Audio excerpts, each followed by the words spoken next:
இலங்கையின் முதற்தர சுற்றுலா தலம் ரீச்சாவின் மாபெரும் உணவு திருவிழா செப்டம்பர் மாதம் 5, 6 மற்றும் 7 தேதிகளில் இன்றைய டிக்கெட்டுகளை பெற்றுக் கொள்ளுங்கள்.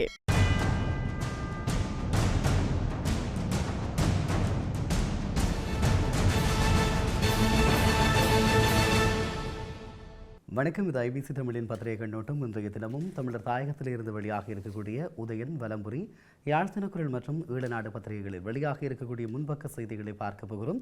அந்த வகையில் உதயன் பத்திரிகையினுடைய பிரதான தலைப்பு செய்தியாக வெளியாக இருக்கிறது. இலங்கையை இன்னமும் கண்காணிப்பது அவசியம், மனித உரிமைகள் கண்காணிப்பகம் வலியுறுத்துகின்ற செய்தி வெளியாக இருக்கிறது.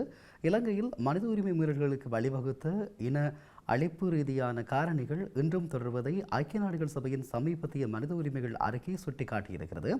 ஐக்கிய நாடுகள் மனித உரிமைகள் பேரவையின் கண்காணிப்பு மற்றும் பொறுப்புக்குரல் செயற்திட்டத்தின் அவசியத்தை இந்த அறிக்கை மீண்டும் உறுதிப்படுத்த இருப்பதாகவும் அந்த செய்தியில் குறிப்பிடப்பட்டிருக்கிறது என்பதனை சொல்லிக்கொள்ளலாம். புதிய விடயங்களை உள்ளடக்கி ஜெனீவாவில் வரவுள்ள பிரேரணை என்ற தலைப்பிட்டு ஒரு செய்தி வெளியாக இருக்கிறது. ஐக்கிய நாடுகள் மனித உரிமைகள் பேரவையின் கூட்டத்தொடரில் பிரிட்டன் தலைமையிலான இணையனுசரணை நாடுகளால் இலங்கை தொடர்பில் கொண்டுவரப்பட உள்ள புதிய பிரேரணையில் புதிய அரசமைப்பு தொடர்பான அழுத்தங்களும் வழங்கப்பட இருப்பதாகவும் அந்த செய்தியில் குறிப்பிடப்பட்டிருக்கிறது. நாடாளுமன்றத்திற்குள்ளும் ஊழல் விசாரணை ஆரம்பம் என்ற செய்தி கட்டங்கட்டப்பட்ட செய்தியாக வெளியாகி இருக்கிறது. ஊழல் குற்றச்சாட்டுகளுக்கு உள்ளாகிய முன்னாள் அமைச்சர்கள் 20 பேருக்கு எதிராக நாடாளுமன்றத்திற்குள் விசாரணைகளை ஆரம்பித்ததில் ஊழல் விசாரணை ஆணைக்குழு என்ற செய்தி வெளியாகி இருக்கிறது. அதேபோல தற்காலிக தீர்வுகளை திணிக்க முயலாதீர்கள் என்ற செய்தியை ஒரு கட்டங்கட்டப்பட்ட செய்தியாக வெளியாகி இருக்கிறது. மன்னார் காற்றாலை திட்டம் தொடர்பில் தற்காலிக தீர்வுகளை திணிக்க முயல வேண்டாம் என காற்றாலை மின் திட்டத்திற்கு எதிரான தொடர் போராட்டத்தில் ஈடுபட்டு வரும் பொதுமக்கள் வலியுறுத்தி இருப்பதாக அந்த செய்தியில் குறிப்பிடப்படுகிறது. அதுபோல இன்றும் வழமை போன்ற வடக்கில் பஸ் சேவைகள் என்ற செய்தி வெளியாக இருக்கிறது.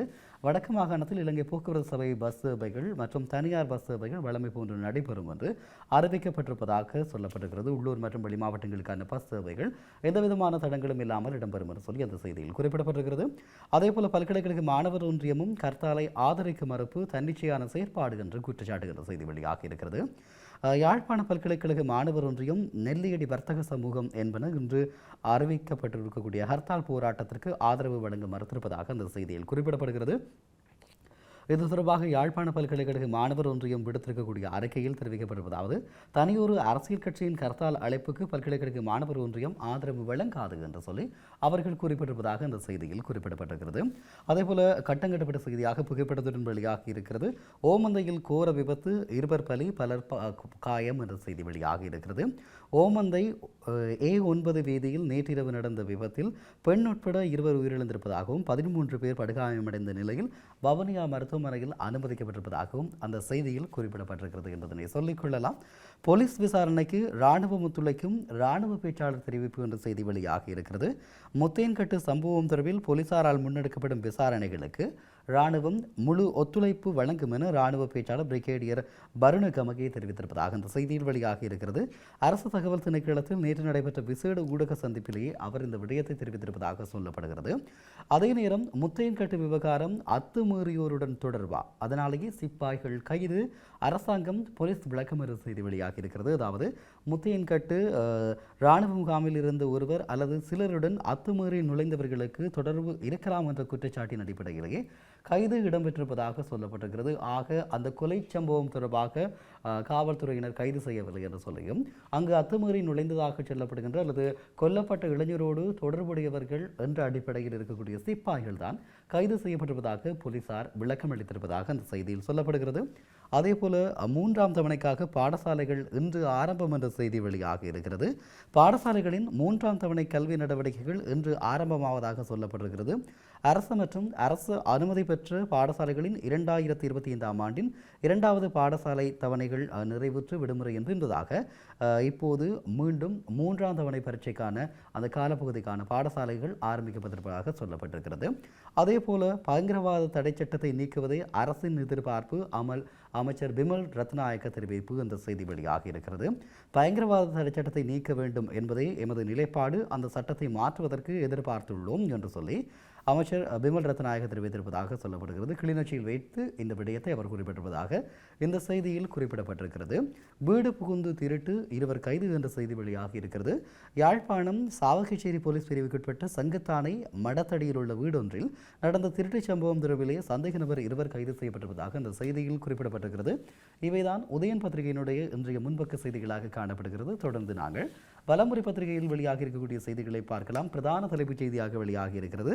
செம்மணி முதல் தூண்டி வரை கைதானவர்களின் உடல்கள் மணியந்தோட்டத்தில் புதைப்பு, சாட்சியமளிக்க தயார், தமிழ் மக்களுக்கு வாக்குறுதி அளிக்கிறேன். நல்லூர் செம்மணி தொடக்கம் கொழும்புத்துறை தூண்டி வரையுள்ள இராணுவ முகாம்களில் கைதாகி சித்திரவதைகளால் உயிரிழந்த தமிழ் மக்களின் உடலங்கள் மணியந்தோட்டத்தில் புதைக்கப்பட்டது என்ற அதிர்ச்சி தகவலை கிருஷாந்தி கொலை வழக்கின் மரண தண்டனை கைதியான லான்ஸ் கோர்பரல் சோமரத்ன ராஜபக்ச தெரிவித்திருப்பதாக இந்த செய்தியில் குறிப்பிடப்படுகிறது.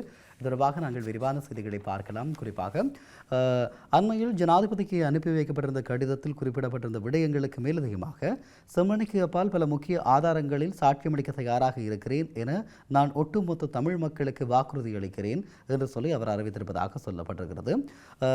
கிருஷாந்தி கொலை வழக்கிலே பிரதான குற்றவாளியாக நீதிமன்றத்தினால் தீர்ப்பளிக்கப்பட்ட லான்ஸ் கேப்ரல் சோமரத்ன ராஜபக்ச 1996களில் செம்மணிகளில் முதல் தூண்டி முகாம் வரை சகல சோதனை சாவடிகளிலும் மக்கள் கைது செய்யப்பட்டதுடன் சித்திரவதை கூடங்களில் உயிரிழந்தவர்களின் சடலங்கள் மணியந்தோட்டத்தில் புதைக்கப்பட்டதாக தெரிவித்திருக்கிறார். அண்மையில் கண்டறியப்பட்டு அகழ்வு பணிகள் முன்னெடுக்கப்பட்ட செம்மணி சித்துப்பாத்தி மனித புதைகுழியில் 141 மனித எச்சங்கள் கண்டறியப்பட்டிருக்கும் நிலையில் 1996களில் செம்மணி முகாம், தூண்டி முகாம் வரை இடம்பெற்ற கைதுகள், படுகொலைகள் மற்றும் சடலங்கள் புதைக்கப்பட்ட இடங்கள் தொடர்பில் மரண தண்டனை கைதியான சோமரத்ன ராஜபக்ச முக்கிய வெளிப்படுத்தல்களை செய்திருப்பதாக அந்த செய்தியில் குறிப்பிடப்பட்டிருக்கிறது. கிருஷாந்தி குமாரசுவாமி படுகொலை மற்றும் செம்மணி மனித புதைகுழி தொடர்பில் இதனூடாக வெளிப்படுத்தப்படுகிறேன். கடந்த ஜூலை மாதம் 9ஆம் தேதியன்று ஜனாதிபதிக்கு அனுப்பி வைத்த கடிதத்திற்கு மேலதிகமாக விடயங்களை யாழ் மக்கள் உள்ளடங்களாக ஒட்டுமொத்த தமிழ் மக்களுக்கும் தெளிவாக தெரிந்து கொள்ளும் பொருட்டு இதனை வெளிப்படுத்துகிறேன். எனது மனைவியின் ஊடாக ஜனாதிபதிக்கு அனுப்பி வைக்கப்பட்ட கடிதம் கடந்த 3ஆம் தேதியன்று பத்திரிகைகளில் வெளியானது. அந்த கடிதத்தில் குறிப்பிடப்பட்டிருந்த சகல விடயங்களும் உண்மையானவை என்பதை நான் யாழ் மக்களுக்கு தெரியப்படுத்துகிறேன். அதில் குறிப்பிடப்பட்டிருந்த விடயங்களுக்கு மேலதிகமாக செம்மணிக்கு அப்பால் முக்கிய ஆதாரங்களுடன் சாட்சியமளிக்க தயாராக இருக்கிறேன். நான் ஒட்டுமொத்த தமிழ் மக்களுக்கும் இதை வாக்குறுதி அளிக்கிறேன். 98ஆம் ஆண்டு கொழும்பு மேல் நீதிமன்றத்தில் இடம்பெற்ற வழக்கு விசாரணையை செம்மணி மனித படுகொலை தொடர்பிலே வெளிப்படுத்திய போது அவை நீதிமன்றத்தினால் ஏற்றுக்கொள்ளப்படவில்லை. இருப்பினும் கடவுளும் இயற்கையும் அவை உண்மை என்பதை நிரூபித்திருக்கிறது. 1998ஆம் ஆண்டு எனக்கு மரண தண்டனை தீர்ப்பு விதிக்கப்பட்டதன் பின்னர் எனது கூற்று தொடர்பில் முன்னாள் ஜனாதிபதி சந்திரிகா குமாரதுங்க, முன்னாள் அமைச்சர் ஜெயராஜ் பெர்னாண்டோ புள்ளே ஊடாக சிறைச்சாலை அதிகாரியால் நாமல் பண்டார என்ற அதிகாரி மூலம் எனக்கு கடிதம் ஒன்று அனுப்பி வைத்திருந்தார்.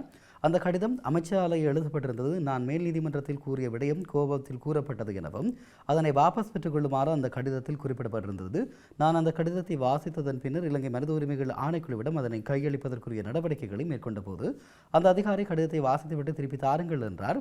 நான் அந்த கடிதத்தை திருப்பி கொடுப்பதற்கு மறுத்த போது அவர் உள்ளிட்ட அதிகாரிகள் குழுவினர் என்னை மிலைச்சத்தனமாக தாக்கி கொல்ல முற்பட்டனர். இருப்பினும் அங்கிருந்த ஏனைய சிறை கைதிகளின் தலையிட்டால் அம்முயற்சி தோல்வியடைந்தது. அதிகாரிகளுக்கு எதிராக மனித உரிமைகள் ஆணைக்குழு வழக்கு தொடர்ந்த போதிலும் அதற்கு என்ன நேர்ந்தது என்று எனக்கு தெரியவில்லை. 1999ஆம் ஆண்டு குமார் பொன்னம்பலத்தை போகும்பறை சிறைச்சாலையில் சந்தித்த போது கடந்த ஜூலை மாதம் 9ஆம் தேதியன்று ஜனாதிபதிக்கு அனுப்பி வைத்த கடிதத்தில் குறிப்பிட்டிருந்த விடயங்களை அவரிடம் கூறினேன்.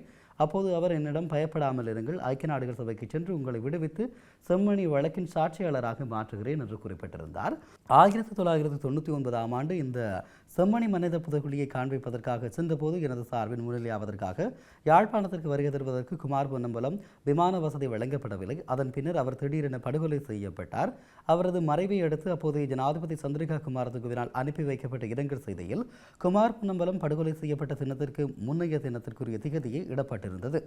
இந்த விடயம் அந்த வேளையில் ஊடகங்களில் பரவலாக பேசப்பட்டது. இதன் மூலம் குமார் பொன்னம்பலம் கொல்லப்படுவதற்கு முன்னரே ஜனாதிபதி சந்திரிகா அந்த இரங்கல் செய்தியை எழுதியிருக்கிறார் என்பது தெளிவாகி இருக்கிறது. 1999ஆம் ஆண்டு மனித புதைகுழிகள் உள்ள இடங்களை காட்டிக் கொடுத்த வேளையில் அவற்றை காட்டிக் கொடுக்க வேண்டாம் எனவும் ஜனாதிபதி எனக்கு மன்னிப்பு வழங்குவதற்கு தயாராக இருப்பதாகவும் அறிவிக்கப்பட்டதன் காரணமாக சிலவற்றை மாத்திரம் காட்டிக் கொடுத்ததன் பின்னர் அதனை கைவிட்டேன் என்ற செய்தியையும் இப்படியாக அவருடைய அந்த வாக்குமூலம் தொடர்வதாக அந்த செய்தியில் குறிப்பிடப்பட்டிருக்கிறது என்பதனை சொல்லிக் கொள்ளலாம். அதே நேரம் ஓமந்தையில் கோர விபத்து 2 பலி 13 பேர் காயம் என்ற செய்தி புகைப்படத்தோடு வெளியாகி இருக்கிறது. துப்பாக்கிச்சூடு வாழ்வெட்டு நடத்தும் பாதாள உலக குழுவை மஹிந்த தரப்பை உருவாக்கியது. அமைச்சர் விமல் பகிரங்கம் என்ற செய்தி வெளியாகி இருக்கிறது. தென்னிலங்கையில் அரங்கேறி வரும் துப்பாக்கிச் சூடுகள் மற்றும் வாழ்வெட்டு சம்பவங்களுக்கு மஹிந்த ராஜபக்ச உள்ளிட்ட கடந்த கால அரசாங்கங்களே காரணம் என்ற செய்தி இவ்வாறு அவர் குறிப்பிட்டிருப்பதாக அந்த செய்தியில் குறிப்பிடப்பட்டிருக்கிறது என்பதனை சொல்லிக் கொள்ளலாம். அரசடியில் வாழ்வெட்டு ஐவருக்கு விளக்கமறியல் யாழ் நீதவான் உத்தரவு என்ற செய்தி வெளியாக இருக்கிறது. நல்லூர் அரசடி பகுதியில் மேற்கொள்ளப்பட்ட வாழ்வெட்டு தாக்குதல் தொடர்பில் கைது செய்யப்பட்ட 5 சந்தேக நபர்களும் விளக்கமறியல் வைக்கப்பட்டிருப்பதாகவும் குறித்த பகுதியில் நேற்று முன்தினம் இரவு இருவர் மீது வாழ்வெட்டு தாக்குதல் இடம்பெற்றதாகவும் அந்த செய்தியில் சொல்லப்பட்டிருக்கிறது. அதேபோல கட்டுநாயக்காவில் கடும் சன நெரிசல் விமானங்களை தவறவிட்ட பயணிகள் என்ற செய்தி கட்டங்கிடப்பட்ட செய்தியாக வெளியாக இருக்கிறது. விமான நிலையத்தில் நிலவிய கடும் சன நெரிசல் காரணமாக பயணிகள் தமது விமானங்களை தவறவிட்ட சம்பவம் கட்டுநாயக்கா சர்வதேச விமான நிலையத்தில் பதிவாகி இருக்கிறது. பயணிகள் தரவுகளை பரிசோதிக்கும் கர்மபீடம் மற்றும் குடிவரவு குடியகல்வு திணைக்களத்தினுடைய செயற்பாடுகள் மந்தகதியில் இருந்ததன் காரணமாக இந்த சம்பவம் இடம்பெற்றதாக சொல்லப்பட்டிருக்கிறது. அரசியல் செல்வாக்கு இனி ஈடுபடாது போலீஸ் மா அதிபர் என்ற செய்தி வெளியாக இருக்கிறது. அரசியல் செல்வாக்கின்றி போலீசார் செயற்படக்கூடிய சூழல் தற்போது உருவாக்கப்பட்டிருப்பதாக போலீஸ் மா அதிபர் பிரியந்த வீரசூரிய தெரிவித்திருப்பதாக அந்த செய்தியில் குறிப்பிடப்பட்டிருக்கிறது. புகைப்படத்தோடு அந்த செய்தி வெளியாக இருக்கிறது. முத்தையன்கட்டு இளைஞர் மரணம் அடையாள அணிவகுப்புக்கு ஏற்பாடு போலீஸ் ஊடக பேச்சாளர் தெரிவிப்பு என்ற செய்தி வெளியாக இருக்கிறது. முத்தையன்கட்டு பிரதேசத்தில் இளைஞர் ஒருவர் உயிரிழந்தமை தொடர்பில் 2 விசேட போலீஸ் குழுக்கள் விசாரணைகளை முன்னெடுத்து வருகிறது. இந்த சம்பவம் தொடர்பில் கைது செய்யப்பட்டுள்ள இராணுவ சிப்பாய்கள் அடையாள அணிவகுப்புக்கு உட்படுத்தப்பட இருப்பதாக போலீஸ் ஊடக பேச்சாளர் FU பூட்லர் தெரிவித்திருப்பதாக அந்த செய்தியில் வெளியாக இருக்கிறது என்பதனை சொல்லிக்கலாம். வடக்கு கிழக்கில் உள்ள படை முகாம்கள் விரைவில் இடைமாற்றம் செய்யப்படும் அமைச்சரவை பேச்சாளர் நலிந்த உறுதி என்ற செய்தி வெளியாக இருக்கிறது. வடக்கு கிழக்கில் உள்ள காணிகளில் உள்ள இராணுவ முகாம்கள் வேறு இடங்களுக்கு மாற்றுவதற்கான நடவடிக்கைகள் ஏற்கனவே அரசாங்கத்தினால் ஆரம்பிக்கப்பட்டிருப்பதாகவும் அதன் ஒரு கட்டமாகவே இராணுவத்தினரின் எண்ணிக்கை குறைக்கப்பட்டு வருவதாகவும் அமைச்சரவை பேச்சாளர் நலிந்த ஜெயதேச குறிப்பிட்டிருப்பதாக அந்த செய்தியில் வெளியாக இருக்கிறது. இவைதான் இன்றைய வலம்புரி பத்திரிகையினுடைய முன்பக்க பிரதான செய்திகளாக காணப்படுகிறது. தொடர்ந்து நாங்கள் யாழ் தினக்குரல் பத்திரிகையில் வெளியாகி இருக்கக்கூடிய செய்திகளை பார்க்கலாம். ஓமந்தையில் கோர விபத்து 2 பலி 9 பேர் காயம் 3 நிலை கவலைக்கிடம். புகைப்படத்தோடு அந்த செய்தி பிரதான செய்தியாக வெளியாக இருக்கிறது. ஆதரவும் எதிர்ப்புக்கு மத்தியில் வடக்கு கிழக்கில் இருந்து கதவடைப்பு என்ற செய்தி வெளியாக இருக்கிறது. தமிழர் தாயகத்தில் தொடரும் இராணுவத்தின் அதிகரித்த பிரசன்னம் அடக்குமுறைகளை எதிர்த்து வடக்கு மற்றும் கிழக்கு மாகாணங்கள் முழுவதும் இன்று பூரண கதவடைப்பு இடம்பெற இருப்பதாக இந்த செய்தியில் குறிப்பிடப்பட்டிருக்கிறது. இலங்கையின் மீதான சர்வதேச கண்காணிப்பு தளரக்கூடாது என்ற செய்தி வெளியாக இருக்கிறது. இலங்கையில் கடந்த கால மனித உரிமை மீறல்களுக்கு வழிவகுக்க கட்டமைப்பு ரீதியான காரணிகள் இன்று தொடர்வதை ஐக்கிய நாடுகள் சபையின் சமீபத்திய மனித உரிமைகள் அறிக்கை சுட்டிக்காட்டியிருப்பதாக மனித உரிமைகள் கண்காணிப்பகத்தின் ஆசிய பிராந்தியத்திற்கான பிரதிபலிப்பாளர் மீனாட்சி கங்குலி தெரிவித்திருக்கிறார். இந்த அறிக்கை ஐநா மனித உரிமைகள் பேரவையின் கண்காணிப்பு மற்றும் பொறுப்புக்கூறலை உறுதிப்படுத்துவதாகவும் அவர் தெரிவித்திருப்பதாக புகைப்படத்தோடு அந்த செய்தி வெளியாக இருக்கிறது. தபால் ஊழியர்கள் விடுமுறை ரத்து தபால்மா அதிபர் அதிரடி என்ற செய்தி வெளியாக இருக்கிறது. வேலை நிறுத்த போராட்டம் அறிவிக்கப்பட்டதை அடுத்து நேற்று ஞாயிற்றுக்கிழமை 17 முதல் அஞ்சல் சேவையில் அனைத்து அதிகாரிகளின் விடுமுறையும் ரத்து செய்யப்படுவதாக அந்த செய்தி அறிவிக்கப்பட்டிருக்கிறது. பணம் பெற்ற அரசியல்வாதிகள் உறவினர்களுக்கு சிகப்பு அறிவித்தல் என்ற செய்தி வெளியாகி இருக்கிறது. வெளிநாடுகளில் கல்வியை பெறுவதற்காக ஜனாதிபதி நிதியிலிருந்து பணம் பெற்ற அரசியல்வாதிகளின் உறவினர்களுக்கு சிகப்பு அறிவிப்புகளை வெளியிடுவது குறித்து அரசாங்கம் பரிசீலித்து வருவதாக இந்த செய்தியில் குறிப்பிடப்பட்டிருக்கிறது. அதேபோல கதவடைப்பு ஊடாக வலுவான செய்தியை வெளிப்படுத்துவோம் என்ற தலைப்பிட்டு ஒரு செய்தி வெளியாக இருக்கிறது. இராணுவமயமாக்கலின் சிறு உதாரணமே முத்தையன்கட்டு இளைஞனின் மரணம். இராணுவ முகாமை அண்மித்து வாழும் மக்கள் இராணுவ முகாமை அண்டி வாழும் சூழல் ஏற்படுத்தப்பட்டிருக்கிறது. இரு தரப்புக்கும் இடையில் கொடுக்கல் வாங்கல் இடம்பெறுகின்றது. இதுவே மிக மோசமான சமூக பிரச்சினை. இதற்கு எதிர்ப்பு தெரிவித்து கதவடைப்பு போராட்டத்திற்கு அழைப்பு விடுத்தோம் அப்படி என்று சொல்லி குறிப்பிடப்பட்டிருப்பதாக இந்த செய்தியில் வெளியாக இருக்கிறது. இந்த வருடத்தில் நீரில் மூழ்கி 257 பேர் பலி என்ற செய்தி கட்டங்கட்டப்பட்ட செய்தியாக வெளியாக இருக்கிறது. இந்த வருடத்தின் இதுவரையான காலப்பகுதியில் நீரில் மூழ்கி 25% மாணவர்கள் உயிரிழந்திருப்பதாக போலீஸ் ஊடக பிரிவு அறிவித்திருப்பதாக அந்த செய்தியில் குறிப்பிடப்பட்டிருக்கிறது. இளைஞன் உயிரிழப்பை ஆராய விசேட போலீஸ் குழு என்று தலைப்பட்டு ஒரு செய்தி வெளியாக இருக்கிறது. ஒட்டுசுட்டான் பிரதேசத்தில் இளைஞரின் உயிரிழந்தமை தொடர்பில் 2 விசேட போலீஸ் குழுக்கள் விசாரணைகளை முன்னெடுத்து வருகிறது. இந்த சம்பவம் தொடர்பில் கைது செய்யப்பட்டுள்ள இராணுவ சிப்பாய்கள் அடையாள அணிவகுப்புக்கு உட்படுத்தப்பட இருப்பதாகவும் அந்த செய்தியில் குறிப்பிடப்படுவதாக தெரிவிக்கிறது. புதிய அரசியலமைப்பு பயங்கரவாத தடுப்புச் சட்ட நீக்கம் செம்மணி விவகாரம் இணை அனுசரணை நாடுகள் செப்டம்பரில் புதிய பிரியரணை என்ற செய்தி வெளியாக இருக்கிறது. ஐக்கிய நாடுகள் மனித உரிமைகள் பேரவையின் செப்டம்பர் மாத கூட்டத்தொடரில் பிரிட்டன் தலைமையிலான இணை அனுசரணை நாடுகளால் இலங்கை தொடர்பில் கொண்டுவரப்பட இருக்கக்கூடிய புதிய பிரேரணையில் புதிய அரசியலமைப்பு உருவாக்க பணிகளை ஆரம்பித்தல் பயங்கரவாத தடைச்சட்டத்தை நீக்குதல் மற்றும் செம்மணி விவகாரம் தொடர்பாக பிரேரணைகளில் அழுத்தம் தெரிவிக்கப்பட்டிருப்பதாக அந்த செய்தியில் குறிப்பிடப்பட்டிருக்கிறது. சீனா செல்லும் பிரதமர் கருணி என்ற செய்தி வெளியாகியிருக்கிறது. சங்காய் ஒத்துழைப்பு அமைப்பின் உச்சி மாநாட்டில் கலந்து கொள்வதற்காக பிரதமர் கருணி அமரசூரிய சீனாவுக்கு செல்ல இருப்பதாக சொல்லப்படுகிறது. எதிர்வரக்கூடிய 29ஆம் தேதி வெள்ளிக்கிழமை அவர் சீனாவுக்கு விஜயம் செய்ய இருப்பதாக அந்த செய்தியில் குறிப்பிடப்பட்டிருக்கிறது. தொடர்ந்து நாங்கள் ஈழநாடு பத்திரிகையினுடைய முன்பக்க பிரதான செய்திகளை பார்க்கலாம். பிரதான தலைப்புச் செய்தியாக வெளியாக இருக்கிறது. வடக்கு கிழக்கில் இன்று கருத்தால் ஆதரவு எதிர்ப்பு நிலையில் மக்கள், தமிழரசு கட்சிக்குள்ளும் குழப்பம், ஆதரிக்க தமிழ் தேசிய கட்சிகள் பின்னடைப்பு, பல்கலைக்கழக மாணவர் ஒன்றியம் ஆதரிக்கவில்லை, வணிகர் கழகங்களும் ஆதரவு வழங்க மறுப்பு, போக்குவரத்து சேவை பாதிக்கப்படாது, பாடசாலைகளும் வழமை போல் இயங்கும் என்ற செய்தி குறிப்பிடப்பட்டிருக்கிறது. காலையில் மட்டுமே கருத்தால் நடக்கும் சுமந்திரன் தெரிவிப்பு என்ற செய்தி கட்டங்கட்டப்பட்ட செய்தியாக வெளியாக இருக்கிறது. வடக்கு கிழக்கில் இன்றைய தினம் திட்டமிடப்பட்டபடி கருத்தால் முன்னெடுக்கப்படும் எனும் பலரின் நன்மை கருதி காலையில் மாத்திரம் கருத்தால் இடம்பெறும் என்று சொல்லி சுமந்திரன் அறிவித்திருப்பதாக அந்த செய்தியில் குறிப்பிடப்பட்டிருக்கிறது. அதேபோல வரலாற்று பிரசித்தி பெற்ற நல்லூர் கந்தசுவாமி ஆலயத்தின் பெருந்திருவிழாவில் கைலாய வாகன திருவிழா நேற்று மாலை நடைபெற்ற வேளை என்று சொல்லி புகைப்படத்தோடு அந்த செய்தி வெளியாகி இருக்கிறது. அதே போல ஓமந்தையில் கோர விபத்து, பெண் உட்பட 2 மரணம், 13 பேர் காயம், 3 நிலை கவலைக்கிடம் என்ற செய்தி புகைப்படத்தோடு வெளியாகி இருக்கிறது. வடக்கு கிழக்கு மாகாணங்களில் படைகளை குறைக்கும் பணியை ஏற்கனவே ஆரம்பித்து விட்டோம், அரசாங்கம் அறிவித்திருப்பதாக அந்த செய்தியில் குறிப்பிடப்பட்டிருக்கிறது. ஊடகவியலாளரிடம் 7 மணி நேரம் விசாரணை என்ற செய்தி கட்டங்கட்டப்பட்ட செய்தியாக வெளியாகி இருக்கிறது. ஊடகவியலாளர் கானா குமணன் நேற்றைய தினம் சுமார் 7 மணி நேரம் பயங்கரவாத தடுப்பு பிரிவினரால் விசாரணைக்கு உட்படுத்தப்பட்டார். அளம்பில் போலீஸ் நிலையத்தில் அமைந்திருக்கக்கூடிய பயங்கரவாத தடுப்பு பிரிவில் நேற்று ஞாயிற்றுக்கிழமை தனது சட்டத்தரணி காண்டீபனுடன் அவர் முற்பட்டிருந்தார். முற்பகல் 12 மணியளவில் தொடர்ந்த விசாரணை 7 மணி நேரம் நடைபெற்றிருந்தது என்பது குறிப்பிடத்தக்கது என்று செய்தி வெளியாக இருக்கிறது. நல்லூரில் வாழ்வெட்டு 5 விளக்கமறியல் என்ற செய்தி வெளியாக இருக்கிறது. கட்டங்கட்டப்பட்ட செய்தியாக வெளியாக இருக்கிறது. பயங்கரவாத தடை சட்டத்தை மாற்ற எதிர்பார்த்துள்ளோம், அமைச்சர் பிமல் என்ற செய்தி வெளியாக இருக்கிறது.